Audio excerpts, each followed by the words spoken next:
მე არასდროს არ მალავ ჩემ ასაკს და პირიქით ძალიან მე ამაყება, რომ ამდენი რამის გადატანის შემდეგ ფეხზე მყარად ვდგევარ ეს ერთი და არც თუ ისე ცუდად გამოვიყურები.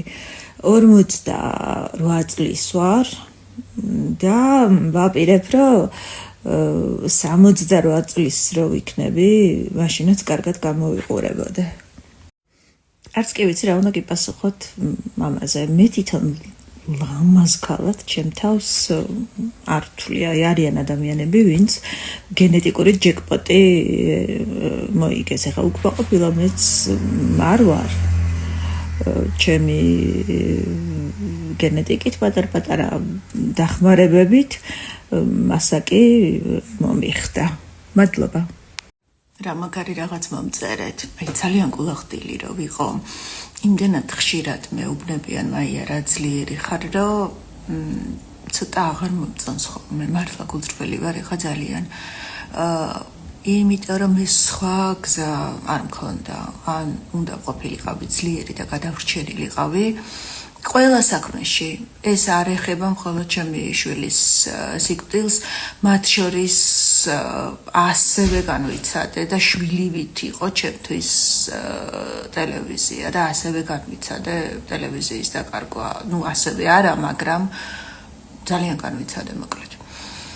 და ჩემმა ერთმა მეგობარმა ერთ-ერთ პოდკასტში მითხრა, საშა კაცმანმა მითხრა, რომ იმისთვის რომ თავიდან დაიბადო, ჯერ უნდა მოკვდე. ხო და ეს პროცესი გავიარე. მეც როცა სხვა გზა არა გაქვს ცხოვრება, თავიდან უნდა დაიწყო, უნდა გაანულო ყველაფერი. რა თქმა უნდა, მქონია სხვანაირად, რანაირად შეიძლება 48 წლის ვარ.